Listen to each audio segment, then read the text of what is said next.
दोस्तों, जब मार्केट गिरता है तब मिडिल क्लास इन्वेस्टर का कॉन्फिडेंस और पोर्टफोलियो दोनों रेड हो जाते हैं। लेकिन इंटरेस्टिंग बात यह है, रियल वेल्थ मोस्टली फियर के टाइम में इन्वेस्ट करने से ही बनती है। अभी एक ऐसा सेक्टर जो करेक्शन में चल रहा है और उसमें नेक्स्ट 1 ईयर के लिए एसआईपी करने की अपॉर्चुनिटी नज़र आती है। दोस्तों, इस ईटीएफ का नाम है आईटी बीज। इस वीडियो में हम आईटी बीज के बारे में बात करेंगे।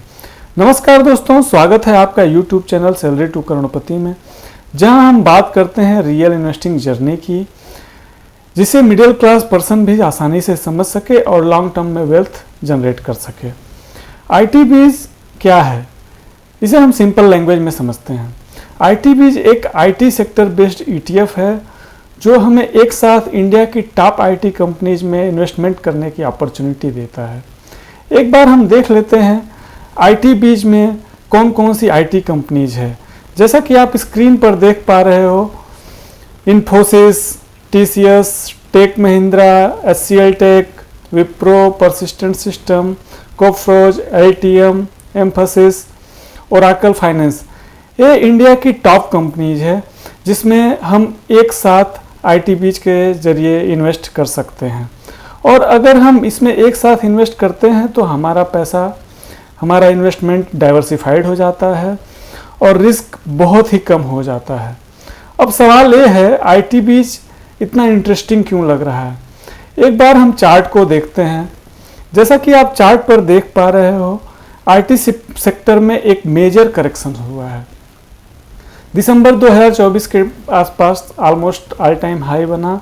उसके बाद आईटी सेक्टर्स कंटिन्यूअसली नीचे गिरता हुआ नज़र आ रहा है और आज की डेट में ये ऑलमोस्ट 36% डाउन है। आईटी सेक्टर इंडिया का एक मेजर सेक्टर है और जब भी किसी भी मेजर सेक्टर में 30-35% की गिरावट आती है तो उसमें शार्प रिकवरी की अपॉर्चुनिटी भी रहती है। और ऑनेस्टली दोस्तों, एआई, डिजिटलाइजेशन, क्लाउड टेक्नोलॉजी और global tech demand continuously grow हो रही है, तो इस केस में हम आईटी को इग्नोर नहीं कर सकते हैं। एक बात आप समझो, चाहे कोई भी इंडस्ट्री हो, उसको रन करने के लिए आईटी सेक्टर की ज़रूरत तो रहने ही वाली है। ऐसा तो नहीं है कि कल से बैंक सॉफ्टवेयर यूज करना बंद कर देंगे और नोटबुक पर अपने सारे ट्रांजैक्शंस लिखेंगे, या फिर मैन्युफैक्चरिंग कंपनीज ऑटोमेशन छोड़ करके सब कुछ अब मैनुअली बनाएंगी, हाथ से बनाएंगी और आईटी टेक्नोलॉजी का यूज नहीं करेंगे। सच्चाई ये है, आईटी के बिना किसी भी कंपनी का काम नहीं चल सकता है, किसी भी इंडस्ट्री का काम नहीं चल सकता है। दोस्तों, अगर हम हर महीने 5,000 रुपये की एसआईपी भी अगले 1 साल तक आईटी बीज में करते हैं तो हमें आईटी बीज में बॉटम के आसपास बाइंग करने की अपॉर्चुनिटी मिलती है। और अगले साल 2 साल में अगर यह सेक्टर वापस अपने ऑल टाइम तरफ जाता है तो एक बार हम देखते हैं कि कितने परसेंट की अपॉर्चुनिटी नज़र आती है। तो अगर आप देखोगे यहाँ से, अगर ये ऑल टाइम हाई तक गया तो ऑलमोस्ट 55-57% की अपॉर्चुनिटी नज़र आती है। अब यह अपॉर्चुनिटी गेन करने में 2 साल भी लग जाए, 2 साल तो कितना परसेंट का, तो ऑलमोस्ट हमको 25-30% का CAGR निकल के आता है, जो कि मार्केट के नॉर्मल रिटर्न से बहुत ही बेहतर है। दोस्तों, जब परसेंटेज गेन की बात आती है तो सेबी के नियमों और यूट्यूब पॉलिसी के अनुसार डिस्क्लेमर देना ज़रूरी होता है। तो मेरा डिस्क्लेमर सुन लीजिए। ये मेरा पर्सनल एनालिसिस है जो मैं अपने लिए, अपने नॉलेज के हिसाब से करता हूँ। यहाँ कोई बाय या सेल की कोई भी रिकमेंडेशन नहीं है। मैं कोई सेबी रजिस्टर्ड एडवाइज़र नहीं हूँ। ये वीडियो सिर्फ और सिर्फ एजुकेशनल पर्पज़ के लिए है। आप कोई भी बाई और सेल से रिलेटेड डिसीजंस अपनी ड्यू इंटेलिजेंस के हिसाब से लें।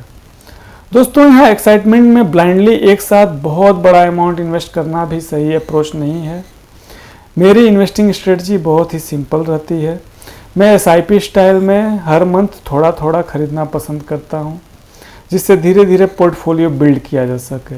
मैं कभी लोन लेकर के इन्वेस्ट नहीं करता और वही पैसा इन्वेस्ट करता हूँ जो नेक्स्ट 3 ईयर तक मुझे ज़रूरत नहीं होती है। आईटी बीज में एसआईपी करने का एडवांटेज क्या है? अगर आप एसआईपी करते हो आईटी बीज में तो सबसे बड़ी बात कि अभी ये सेक्टर बॉटम पर है, तो आपको नेक्स्ट 7, 8, 10 मंथ या साल भर तक बॉटम पर बाई करने का अपॉर्चुनिटी मिलता है। तो हमको एग्जैक्ट बॉटम पकड़ने की ज़रूरत नहीं रहती है। अगर हम यहाँ पर नीचे बाई करते हैं तो हमको ज़्यादा क्वांटिटी मिलती है, और जैसे जैसे मार्केट ऊपर जाएगा वैसे वैसे हमारा पोर्टफोलियो भी ग्रो करेगा।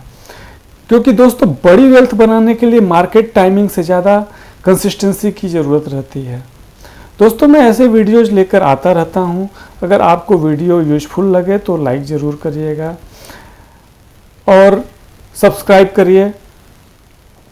अगर आप भी सैलरी से करोड़पति बनना चाहते हैं तो वीडियो को शेयर भी करें, और कमेंट में ज़रूर बताइए कि नेक्स्ट 1 ईयर के लिए आपको कौन सा ETF SIP के लिए बेस्ट लगता है।